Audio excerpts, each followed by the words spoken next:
Hello and welcome to another episode of Vox Pop. This time, rather than speaking to somebody else, I'm speaking to you directly. It's a little bit of a rant, but it also hopefully explains to those of you that don't really know what it is, what stakeholder capitalism is all about. And I think toward the end of this video, it starts to become clear that while stakeholder capitalism is largely about adding more than profit to what is the purpose of a business, in other words, social engineering and virtue, they also talk about rewarding employees on the same basis.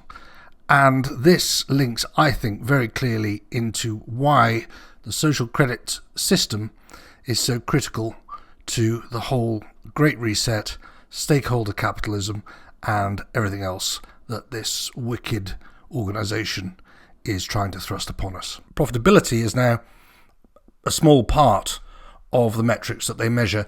They'll all be measured by the main four accountancy practices, and of course by other accountancy practices as this becomes mainstream. It's all said to be non-mandatory at the moment, but you'll see in this video they're quickly going towards a mandatory requirement, in the same way that there will be the same mandatory requirement for each and every one of us.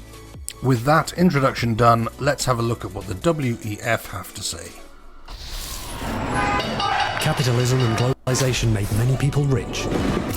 Some of them very rich indeed, and brought millions of others out of poverty. Great. So capitalism made lots of people very rich and brought millions of others out of poverty. Excellent. But at what cost? Well, at what cost indeed? Inequality. Yep, we can't all be very rich. That's not going to work. We can all be very poor, apart from the people right at the top. That's generally known as communism.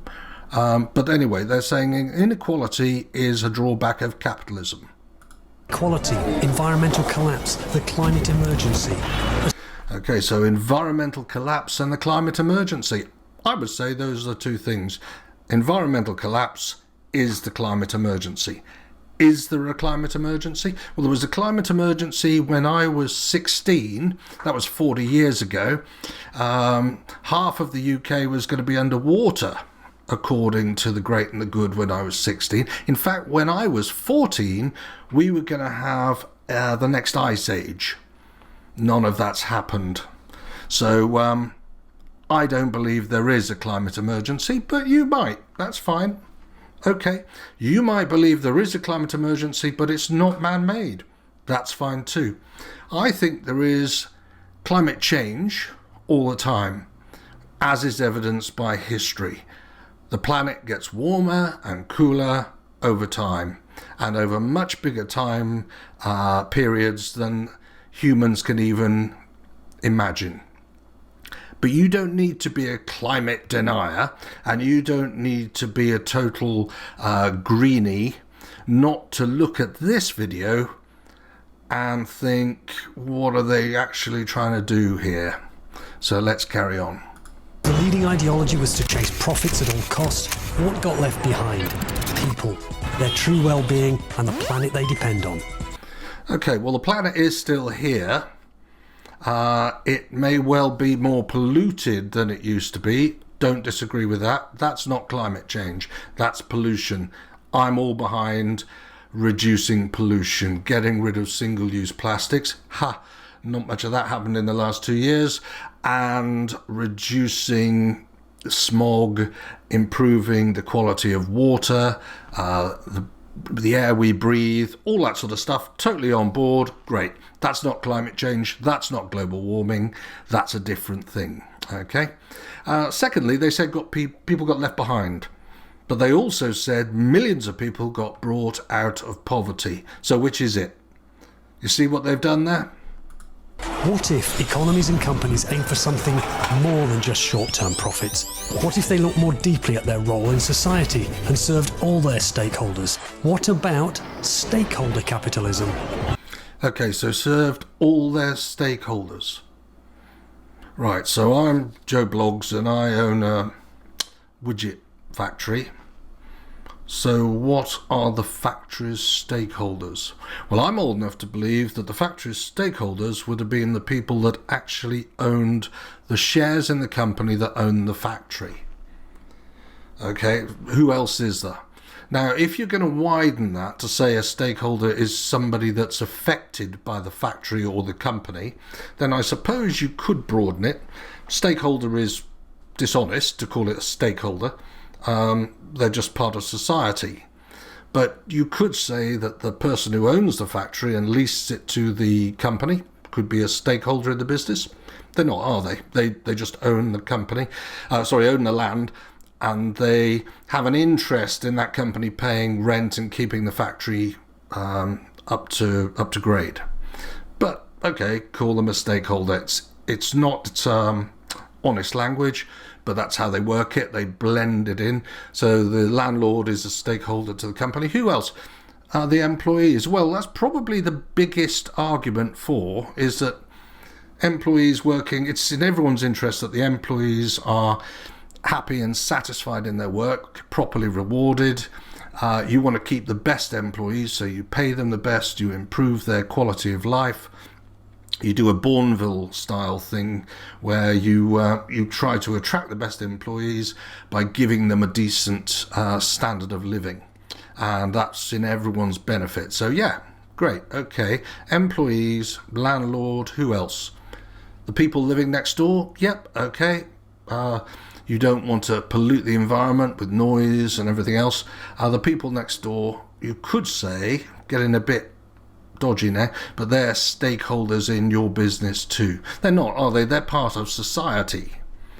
So they're already muddying things here by saying that the stakeholders in a private business are effectively other parts of society, which is technically known as bollocks. But let's carry on anyway. Making a global economy that works for progress, people and planet. Right, so all of a sudden, the global economy has to work for progress, people and planet. Thankfully, they all begin with P, so that makes it true. So I'm running my factory now for progress, whatever that is. People. Okay, I thought I was running my factory so that I could look after my family, but no, it's for everybody, all people, and planet. So I'm running my factory for planet. That's nice and obscure, isn't it? So, yeah, right, let's carry on. This is Stakeholder Capitalism.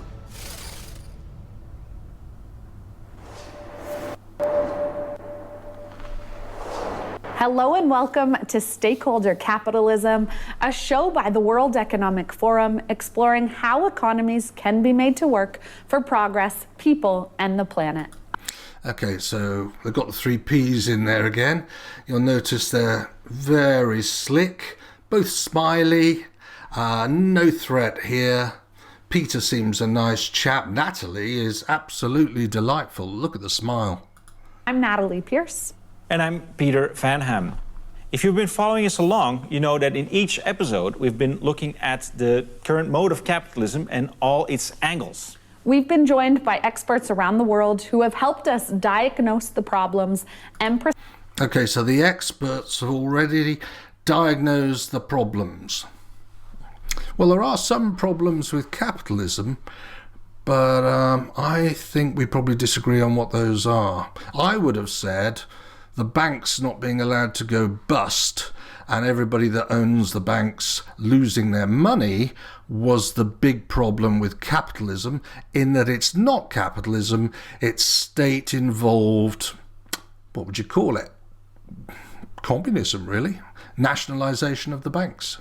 So I would have said the one thing wrong with capitalism is the one thing that specifically isn't capitalism. Describe possible solutions.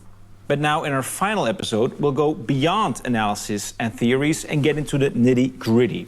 We'll look at how we can implement stakeholder capitalism and what that would look like on the ground in companies. Let's get started. To kick today's episode off, we are joined first by Emily Bailey. Emily is the project lead of the World Emily seems nice and smiley too.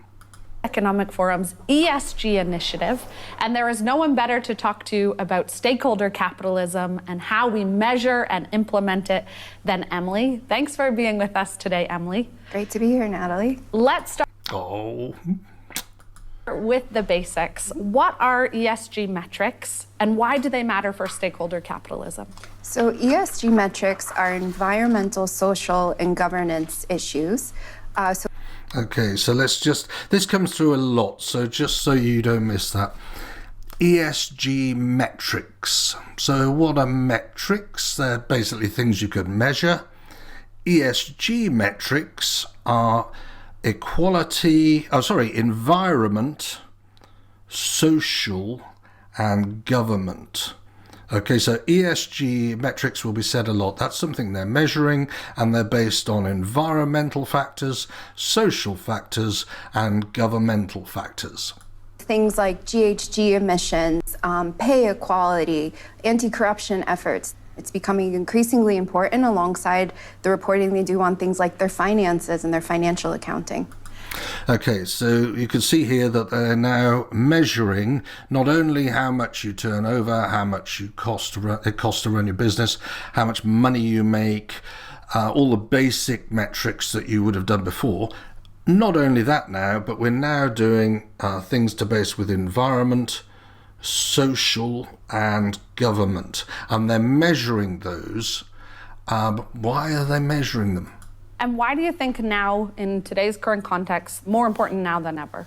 There's no international standard right now for ESG and non-financial reporting. So this initiative came about because a group of companies said, can we actually, as a group of companies across different industries, different geographies, different capabilities of ESG reporting, come together, agree on a basic set of ESG metrics and disclosures that we can all start reporting on.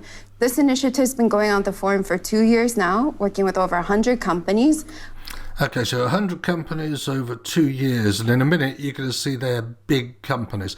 So this World Economic Forum Stakeholder Capitalism, which is part of what they call the Great Reset, has been ongoing with millions and millions of pounds and man hours, woman hours being spent on implementing it. So this is one of those conspiracy theories which is nothing of the sort.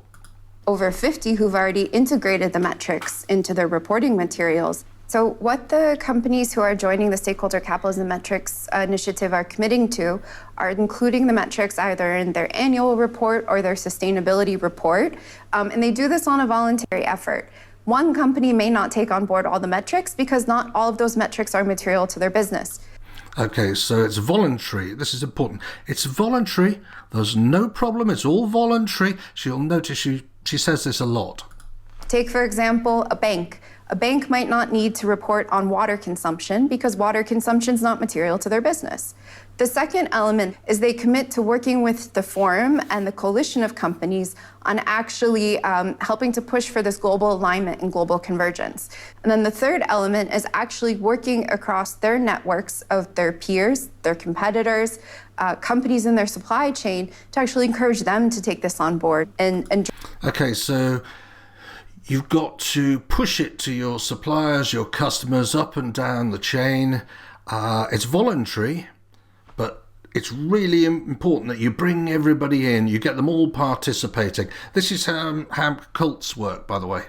Join this effort as well. People also say in management that what gets measured also gets managed. Mm-hmm. So does that play into why companies and managers, CEOs, are increasingly acting on this ESG report? Absolutely. So it helps them to also bring their entire organizations on board. It's not just the sustainability team or the finance team that does the reporting. You need your human capital and kind of HR teams on board. You need your operations teams on board. You need every aspect of your business on board. Okay, so you've got to have your human resources on board and every other part of your business. So, okay, how are we adding value to our company? with the human resources being on board, what are we going to measure? I would have thought human resources, productivity, yeah, we're already measuring that. So what are they going to measure here? So you see these ESG metrics, let's say, trickle down from the top of a company to various divisions of the company. Trickle up and trickle down, because you also have employees demanding that their companies are taking on board these initiatives. Where have we heard this? Netflix? Employees demanding that they take on certain initiatives. Okay, this is starting to sound a little bit familiar. So you've got to have the right politics, you've got to believe the right things are good and other things are bad. Am I misreading that? Let's see. Want to see that a company is ESG friendly, is ESG mindful, and is actually delivering on what they say they're doing. So it's coming from the bottom, and it's also coming from the top. Which of the indicators are kind of significant KPIs? We did a very open consultation process to actually set on the metrics that we use now with investors, companies, academics, NGOs, data providers, stock exchanges, kind of the whole ecosystem of the producers and users of this information. It coincided with the spread of the COVID-19 across the world. That was handy, wasn't it? At the start of the consultation, we felt a strong emphasis on the importance of the climate crisis and the climate emergency. But as we continued on in the process, the importance of the S metrics, so like the pay equality metrics, the workplace health and safety measures, those were becoming increasingly important. Okay, so workplace health and safety measures, what that working from home, sort of globalizing and at the same time compartmentalizing of the workforce, and yeah, sounding a little bit dodgy. Everyone wanted to know in the crisis, what were companies doing to protect their workforce? What were companies doing to protect their supply chain? What were companies doing to actually make sure that they were, being safe operators and safe citizens in a very complex period? Safe operators, safe citizens. Are you a safe citizen? All elements of ESG for us are important and but the COVID pandemic really highlighted that we need to have better reporting on the S metric. Better reporting on the S metric, the social metric. Better reporting. We need to know more about you. Things like inequality, pay equity, these are very telling metrics that could also open a company up to some level of vulnerability when they... Yeah, I mean, if you're not employing the right number of gay people or trans people or black people, or yellow or white people, or you're employing too many white people, that could be embarrassing. Share these. So this whole effort is voluntary. Other jurisdictions are considering what kind of mandatory reporting requirements they pursue in the near term to increase a company's obligation to report on their ESG performance. She just said mandatory, didn't she? So if companies are starting now and doing it on a voluntary basis, you can start to work out the kinks in the system. But in the interim, even right now, companies are finding it helpful because they're being asked by suppliers to be compliant with our compliance process, to be part of our supply chain. You have to... Okay, so they're being asked that if you want to be in the supply chain, you want this contract, you better start telling us how many minorities you employ, whether or not the women on the board hits the right number, are they all being paid the right amount, and if not, why not? You can't bloody work for us if you don't have those metrics or S metrics available. Tell us all these ESG performance metrics. Their financial institutions are saying, well, we can only give you the funding for this and the capital for this if you do ESG performance across. So we're not going to give you the money unless you do what we say. These metrics, they need to have good ESG metrics and information at hand and how. Okay, so what's good? First question, what's good ESG metrics? Who decides that? The reporting to a certain level, because otherwise they will not be able to operate in the global ecosystem. Well, that was pretty, that was saying the truth, wasn't it? You either do this or you won't be able to operate in a global ecosystem.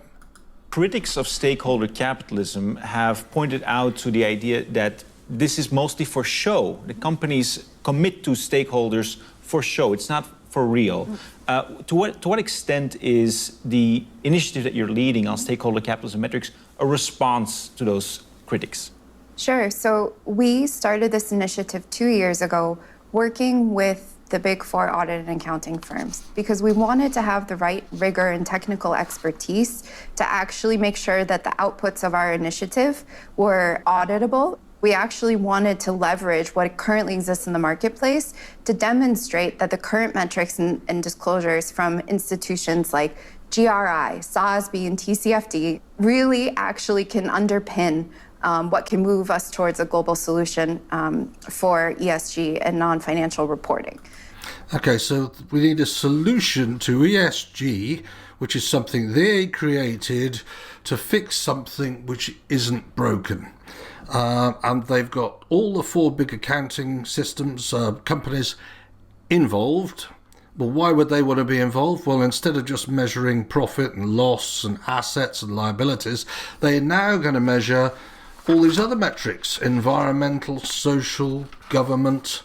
So, of course, they're going to support it. They've just tripled or quadrupled the size of their business. So this whole effort is voluntary, but it's really companies saying and looking at our metrics as a toolkit to actually start to demonstrate their commitment to long-term value creation, to demonstrate their commitment to stakeholder capitalism. Long-term value creation. So I'm old enough to remember when increasing your profits, enhancing your asset value, that was adding value. But now it depends on your ESG, your environmental, social, and government metrics. Thank you, Emily. Our next guest is Jonas Pricing. He's the CEO of Manpower Group, one of the largest workforce solutions companies in the world, also a Fortune 500 company. And he's joining us today to talk about why he joined the stakeholder capitalism metrics. Welcome, Jonas. Thank you, Peter. Delighted to be here. Jonas, you are one of the largest workforce solutions companies in the world. To get a sense of just how big the Okay, so Manpower, one of the biggest of this type of company in the world, but this is all conspiracy theory. company is, could you tell us how many people you employ every day? We employ more than 500,000 people across our 75 countries where we operate globally, Peter. So we have a very large footprint and lots of people that we employ during the course of the year. Approximately 2.5 million people come into contact with us and work with us on various assignments across our various brands. You are one of the companies also that signed up for the stakeholder capitalism metrics of the World Economic Forum. Why was it important for you to do so? As Manpower Group is so actively involved in these labor markets with such big volumes, we can clearly see the effect of the bifurcation of the labor markets between the haves and the have-nots and those who have skills that can participate and look ahead to a bright future, and those that are clearly struggling in unskilled or lower skilled jobs that are changing significantly. Okay, so part of this levelling up, remember levelling up measured by Boris and everybody else in the world, all a coincidence obviously, sounds a bit like that to me. So people who are skilled, people who are unskilled, people that have got jobs, a lot of them based on this new job creation scheme, and people that are losing jobs because they're no longer fashionable, making steel or creating energy, things like that. Okay. Due to technological evolution, globalization, changing ways of operating within organizations, and also their own preferences. So we think it's very important to help bridge this gap that we see continuing after the pandemic and actually accelerating after the pandemic. Can you give us some examples of the key stakeholder capitalism metrics that you monitor and measure? So the area where we think we can have a significant impact is helping bridge the gap, essentially bringing talent pools in that are disproportionately underrepresented in the workforce. Okay, so talent pools, people, underrepresented in the workforce. And making sure that they have the opportunities to participate. So the metrics that we use here at Manpower Group are gender representation across the company, but in particular at leadership levels, and that includes our board of directors, making sure that we have secondary targets in different countries. So here in the US, for instance, people of color representation across the company and at leadership levels is very important. So yeah, obviously. Okay, so because of the amount or the colour of your skin, you need to hit certain targets. Well, this is a new BBC are already doing this. I don't really understand why that is, how that's relevant to capitalism or even to the moral good. I would have thought it would be better to just give everybody a good education and then let them create their own opportunities based on no bias against them. But apparently that's not good enough. You have to have a percentage set by some global initiative of how many black, white, yellow people are on your board. Those are some of the metrics that we use as it relates to making sure that we keep track of the targets that we have and how we can make progress under the S of ESG. What have been the moments of progress where you felt like this is really working? Have you seen improvement in these areas since you've implemented the metrics? When we started, our senior leadership representation for women was 22%. And very quickly, we made progress. And last year, we met 38% representation at the senior leadership level. And I project we'll get to our target of 40% in 2022. So now we're resetting our leadership representation target to 50% so that we can continue to make progress. Okay, well, there's nothing wrong with that, is there, per se? A 50-50 male-female representation. If there's 50-50 in the workforce generally and in the company, then that makes sense if everything else is equal. Of course, everything else isn't equal, so that's not actually probably fair because a lot of women come out of the workforce to raise families. So that's just a reality, but yeah, okay, in principle, no massive problem with that. Doesn't really work with black people and other people of different ethnicities or sexualities. I don't really see why that would be relevant. But you're starting to see a lot of people have been saying over the years, all these SJW nutters with blue hair, once they get into the real world, there'll be no job for them and they will basically become normal. Well, they won't, because there's going to be lots of jobs for them. This is what they've been trained for.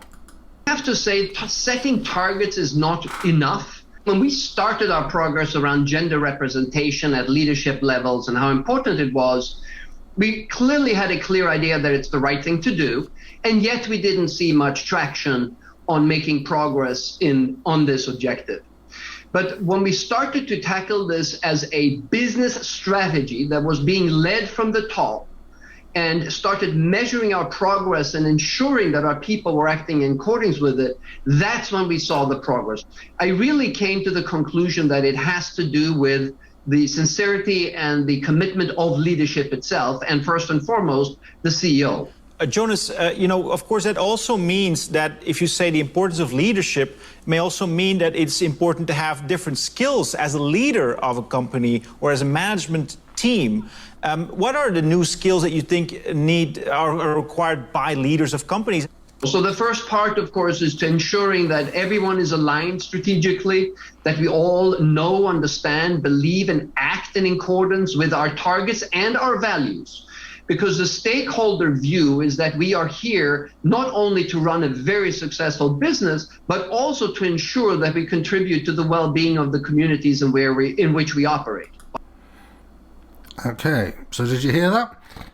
We don't just have to have the same strategic view on the business, all be pulling together. We've all got to have the same view, the same values as society, and somebody's going to set those, aren't they? And if you don't fit in, then you're not going to be part of this. I think it's very important to think about this as a business strategy. You have to think about this as a way of enabling and accessing talent that's going to help you become much more diverse in your thinking, which is extremely useful as you're trying to navigate a rapidly changing and disruptive world. Let's zoom out for a second. What is the ultimate goal of these stakeholder capitalism metrics? And what's the kind of world that you are contributing to, or that you are hoping to see will emerge from companies adopting them? I think most people, most organizations realize that what we have around climate is not sustainable, and that we really need to drive towards a more environmentally sustainable planet. We feel that it is not truly the same situation yet on the S in ESG. So the social aspects are as yet underrepresented, underweighted, both from an institutional perspective and from an organizational perspective. Okay, so this is very dry. So just in case you went off into La La Land there, he's saying it's driven primarily by this sustainability issue, this global planet emergency that they've constructed. So that's the primary reason they're doing what they're doing. It's all got to be sustainable. It's all got to be driven towards low carbon, etc., which they'll be happy to trade, of course. And there'll be a cost for that, otherwise known as a tax, which means that somebody is going to get very rich and it ain't going to be you. So there's that. But did you notice he also said, yes, environment is what we're concentrating on at the moment, but the S of ESG, the social, is underrepresented. But from what we can see, the gaps in the labor markets are real. We may all have been in the same storm during the pandemic, but we clearly were not in the same boat. Well, I'd agree with that. As somebody who didn't get a penny during the pandemic as a self-employed person, but I don't think that's actually who they're thinking of. So different categories of workers experienced the pandemic in very different ways. And frankly, many workers had an extremely tough time and continue to have a difficult time during the post-pandemic or the latter parts of the pandemic.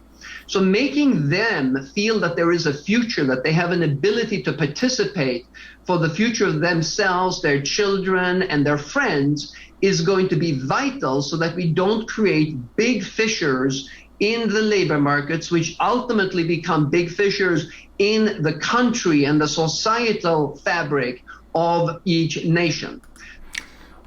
Sounds like job creation, really. Sounds like everyone's going to be employed. I was lucky enough to go to Cuba in 2000, and every time at breakfast we sat down in the restaurant, there were 4 or was it 5 people standing by an automated orange squeezer. One person monitored, one person gave me a glass, another person took the glass off me and put it underneath the machine, filled it with orange, gave it to another person who then wiped the glass, then gave it back to me. That's how communism works. We think that the defining challenge of our time is to bridge these gaps and to build meaningful and sustainable employment for all. And that is the role that we intend to play and be part of a solution to bridge those gaps, which we think otherwise could become very, very difficult for many people to navigate. So basically there's going to be an awful lot of orange squeezers, glass cleaners, glass distributors, and orange squeeze machine managers. Fair enough. Fewer storms and better ships for all is how I would summarize that. Thank you so much.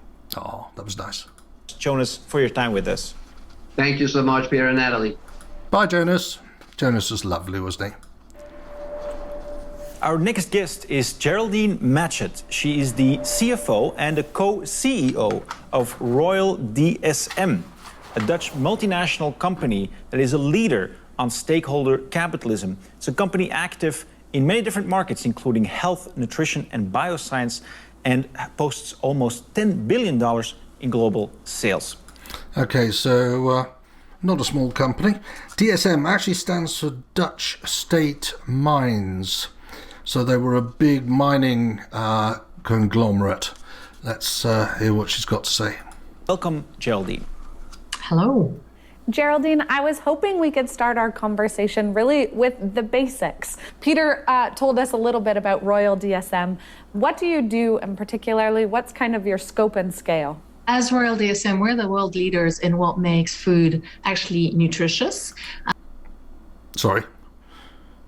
She just said they are the world leaders in what makes food nutritious.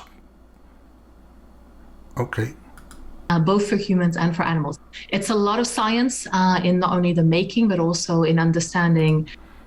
A lot of science in making food.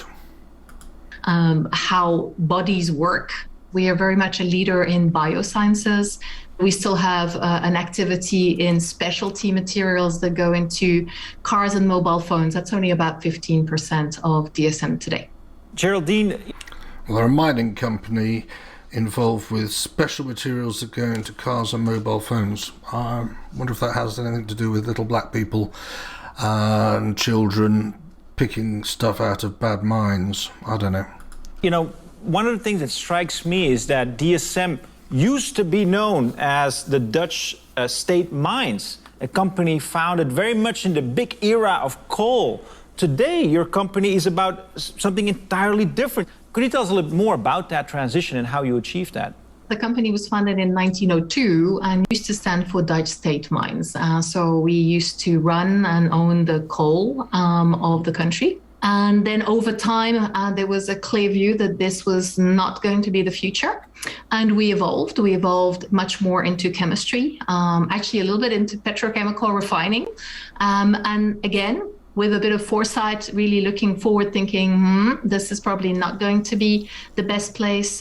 We transitioned and developed our skill sets in science much more towards the more specialty parts of chemistry. And then very importantly, we pivoted towards life sciences and biotech, which is where we are today. And the main thing here really is about trying to future-proof one's activities by thinking well ahead of what are the societal trends, what are the environmental constraints, and really seeing how is that going to impact your activities, but also how can you, as a company, have the biggest possible positive impact with the kind of skill sets and capabilities that we have in-house, not only in.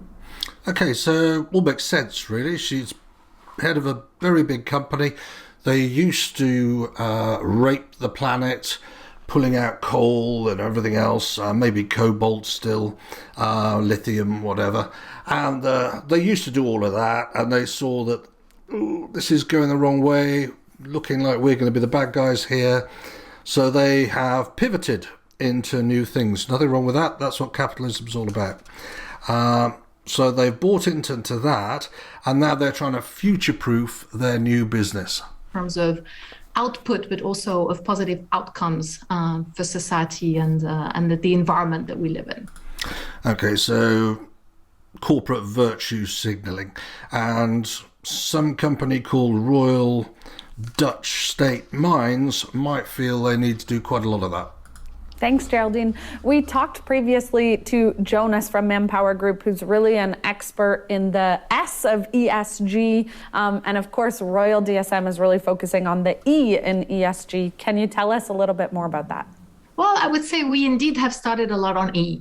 So, for instance, we have the kind of innovations that can tackle challenges that maybe others would not think of doing. One of the biggest sources of methane is actually burping cows, which is a bit of an unusual topic. Now, it turns out that our science has enabled us to, over the last 10 years, do a lot of research on this. And there is an ingredient that you can add to the feed of cows that can reduce the methane by at least 30%. Okay, so they used to dig up coal, and Now they reduce the flatulence of cattle by 30% by adding a chemical to their food. Great. And now this is something which is becoming extremely topical. And this is just one example of many of our innovations that have both a very logical value proposition and a very strong environmental proposition as well. It hasn't really got a value if methane has sod all to do with the climate emergency, has it? You're just stopping cows from burping. But I would like to say that we are also very keen on the S part. We also are very involved in what we would term, the fair transition and livelihoods. So one of our targets is to actually reach 500,000 smallholder farmers with our activities. Okay, you're going to reach 500,000 small farmers with your activities. She doesn't say any more on that. She's just going to reach them. What's she going to do when she reaches them? Geraldine, you're also one of the companies that supports the stakeholder capitalism metrics, a way to measure your ESG impact, if you will, in your company. Tell us a little bit more about why this commitment is important to you and also how other companies might learn from your experience in implementing early these metrics into your company management. We have a very long tradition now of being very much an ESG anchored company. So it started in about 2002, if I'm not mistaken. We issued our first report. It was actually... That's 20 years ago, 2 decades ago. This has been planned for a very long time. The time called the 3P report, People, Planet, Profit, where we started to anchor the fact that our ambitions go beyond being profitable and financially sound, but also having very much ambitions on planet and people. Now, fast forward a few years. By the way, do you notice they started in 2002 with People, Planet, Profit, 3 Ps again, must be true. And yet now at the beginning we heard that it's Progress, People, Planet. Okay, so profit has now disappeared there, but I think someone's still making profit somewhere. In 2009, we said, well, that is good, but you need to anchor it in your governance. To do that, we at the supervisory created a sustainability committee. Since 2010, so more than 10 years ago, we made sure that our variable remuneration systems, so both short-term and long-term, are 50-50 financial performance, non-financial. And this is... Hang on. So you will now be paid 50% on your financial performance. Okay, well that's generally how people in the private sector are paid. And 50% on non-financial performance. So what's your non-financial performance? Important because you need to have as much credibility behind these numbers as you do behind financial numbers. And that's why we then also made sure that these numbers are audited by our external auditors to the same. Okay, so it's going to be audited too. So it's got to be measured, and the measurements are going to be audited. They've got to be accurate. So your financial performance would already have been largely checked and measured and audited. But now your non-financial performance, would that be things like what a good person you are, what you think, whether you meet certain characteristics? Would you be getting a sort of a score for that which you could audit, you could measure, manage, audit? Some sort of social score maybe, maybe kept on a digital platform. Degree than financials. Now, why is it important? Well, at the end of the day, remuneration is a big, big signal to your organization, but also to your stakeholders, including virtue signal, customers, your suppliers, local authorities, etc., as to what it is that you're striving to develop and improve over time. You've described DSM's journey on ESG as a 20-year journey. Now, of course, many companies are just catching up. What are some of the things that they can do that can rapidly start to show results if they start today? I think there's one big advantage if you're starting today, and that is that there's starting to be a little bit more convergence as to what is required. So, for instance, with the help of the World Economic Forum, there has been an attempt to really shorten the list of KPIs that one should be looking at. And so I would urge a company that is starting now to really look at what are these frameworks and how do you really go for something already a little bit better defined. So that is already a big advantage. The other one is to not hesitate to actually speak up and share openly what is your ambition, even if you're not quite there yet on the measuring. It's what I have found with other, companies and peers is that they're sometimes try to be overly sophisticated. Simplifying has a lot of advantages. So you've basically just got to buy in. Just buy in for now. We just need to get critical mass. Just say you're going to do it. Say it's important. Tell your shareholders it's important. Get committed to it. A bit like if you're going to lose weight, tell all your friends what you're going to do. Same here. Don't worry about measuring it yet. It's not mandatory yet, but just commit to it. If it's 80-20 in terms of perfection, it is starting to walk, and then it becomes embedded, and it creates the right conversations within your organization, and that is what you're really trying to achieve. I think the best advice I could, share in terms of embedding is truly making it tangible for the people within your organization, both visible and tangible, what it means to deliver on these, triple P bottom line ambitions. I'm wondering, Geraldine, you've shared a few examples with us, but those very specific KPIs or metrics that have been so important to Royal DSM, what have they been?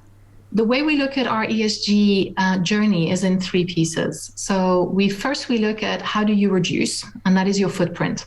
So you need to measure what is your greenhouse gas emissions, your water usage, etc., and you improve your footprint. The second one is what we call enable, which is enabling your customers to actually have a positive impact on the environment or socially, depending on what they're trying to achieve. And that is really embedding ESG in the core of your activities. Okay, well, it doesn't sound too bad, does it? I don't see any reason why you shouldn't want to reduce emissions, become more efficient. All that sort of stuff's good, even if you have no belief in man-made global warming. A little bit more concerned about enabling other people to play along. Big companies don't tend to enable, they tend to bully. And the third pillar for us is advocating, is speaking up. Okay, so big corporation, speaking up, advocating. This is what's right, this is what you should think. Very uncomfortable with that. One that has had the most impact for us is actually that middle category of embedding it in our value proposition for our customers. We have currently a target of 65% of our sales should be market leading in terms of either its ecological footprint or its social footprint. Now, when you put this in place, the big advantage is that you're actually embedded in everything that you do, which not only is leading to a good ESG outcome, but is also making you very successful as a company. But of course, there's also a cultural journey, isn't there? You have to make the transition with the people that work for DSM themselves. How do you make that cultural shift inside your company, both in terms of skills and in terms of mindset? Never underestimate how important it is what comes from the top in terms of the way that we actually define success. And over the years, we went from we want to do well and we want to do good. Then we evolved to we must actually do both. And now we are doing good is actually the only way of doing well and thrive. Okay, so we've gone from we must be profitable to we must be profitable and do good, whatever good happens to be, to now we must be primarily doing good, and if we can stay in business, great. That doesn't look like a long-term proposition. That looks to me like a state-managed economy. So from a cultural point of view, if you just come at it completely out of the blue, it can be a challenge. If you build it over time, it's very helpful. Now, embedding it in remuneration is one of the very important things. It creates the conversation at the lower levels in the organization. What I mean by that is the one closest to the ground and closest. Okay, so embedding in remuneration. Now remember, remuneration is only 50% monetary. It's also social. Didn't really say what social was. Social score, embedding reward in social score and money. Do what we want, what we've decided is good, and you will be remunerated to the customers, and not just as a corporate narrative, but as a very embedded conversation when we're trying to look at capital allocation, when we're looking at future technologies, when we're looking at, for example, the funnel of innovations. I mentioned Bovaer, which is our methane reducing ingredient for cows. Now, when you start discussing with your organization the kind of innovations that you have in-house and putting as much value on the environmental or social benefit than on the business case, financial business case, then people get extremely passionate. And I have to say that you start feeling the positive vicious circle out of this, because you then start attracting talents which are passionate about this. Okay, so you start to attract talents, people who are passionate about the social change you're funding through your large corporation. See what I mean about there being lots of jobs available for social justice warriors? Talents tend to be extremely good at what they do, and then it becomes a positive vicious circle of being a place which is very rewarding to work, which is nice, and then that creates the culture. Geraldine, we've talked in this episode about the importance of convergence around global standards. How important do you think this is? We really welcome the ISSB, to the International Sustainable Standards Board, being created, so that we can move now towards something that has the same comparability as when you use IFRS for financial reporting. This is the standard for non-financial reporting. Okay, so it's voluntary, it's not mandatory, but they're bringing in standards that you will have to meet like you do with financial reporting. So it's going to be mandatory fairly soon, and it's going to be based on what's good and what's bad, and they're going to decide what it is. Not only is it going to enable much more efficient conversations, it's also, I have to say, internally very time-consuming and expensive to try and answer the questions of all of the different frameworks that are out there. We did a count of how many we have to handle, and currently we're kind of hovering around 600 different kinds of frameworks and questionnaires and ways of collecting information, which often is very similar, but handled in a slightly different way. So absolutely essential, and I think will create a lot of efficiency across the capital markets, from the corporates to the investors to the institutional to actually civil society, getting much more transparent information and hopefully building trust. So did you hear that last bit? Civil society. They're going to get all this information, and it's all going to be in one format, and it's going to be efficiently exchanged, and it's going to work towards the greater good. And sounds to me like there is a great big stock take happening at the moment, which the WEF have been warning about or promising, and that will include your own part of this, what was it called? ESG, environmental, social and governmental data and matrix. So, are you environmentally friendly? Our final question, do you have a call to action for our viewers about how they can follow a similar journey that Royal DSM has too? My call to action is try. Even if you're not feeling that you're going to be fully there straight away. It's really good to keep practicing and attempting. So, for example, the TCFD disclosures on climate change. You may not have the scenarios yet, but if you're able to already cover some of the governance aspects and start looking at your risk map, and then maybe you will get to scenarios. But until you start walking, you're not going to be able to run. So there's a lot of evolution around us. So one is to try. The other one that we found extremely helpful is to actually be part of networks, because you can help each other. So one network which has helped us a lot is A4S, Accounting for Sustainability, where, for example, CFOs and companies actually get together and share how is it going, where are the difficulties, how can we leverage each other's expertise. So it's much easier to do it with peers and people around than it is on your own. So team up with others and give it a go. Geraldine, if we want to run, then we have to walk first. If we want to go from a vicious cycle to a virtuous cycle, we have to try. Thank you so much for being with us today. This brings us to the end of today's episode and the end of the series of Stakeholder Capitalism. Peter, we've spoke to Emily Bailey, an expert at the World Economic Forum, who shared with us what ESG metrics are and why they matter. And we've heard from two case studies, Jonas at Manpower Group, Geraldine at Royal DSM. What are your takeaways from today's conversation?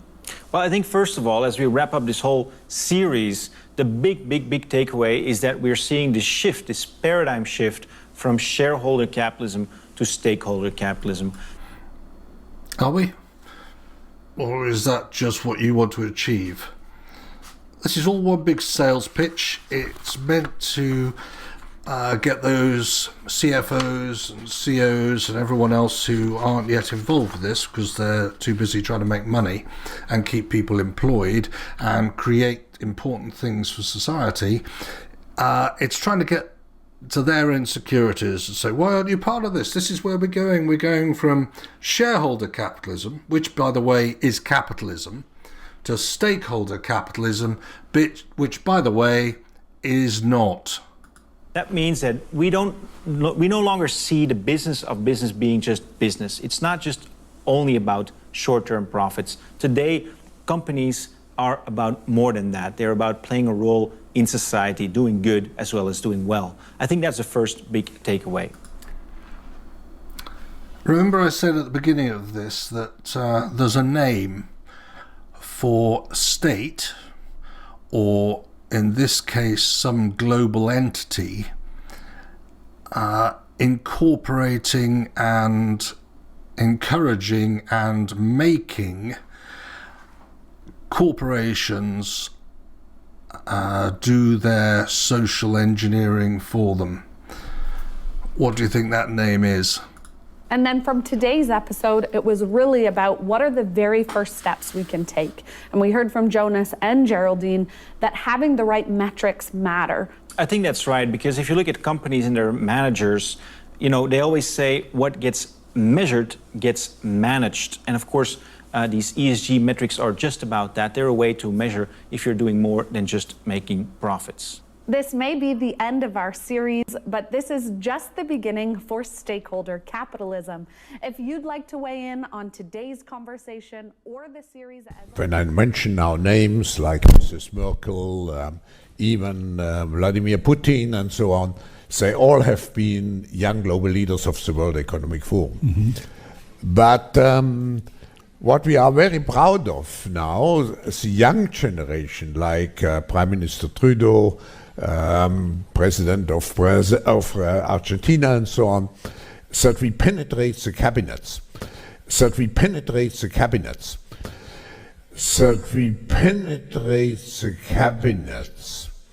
So yesterday I was at a reception for Prime Minister Trudeau, and I know that half of this cabinet, or even more half of this cabinet, are actually young global leaders of the World Economic Forum. And that's true in Argentina too. Wow. Yeah. Sorry. That's true in Argentina as well. It's true in Argentina, and it's true in France now. I'm with the president, with a young global leader, but what is important?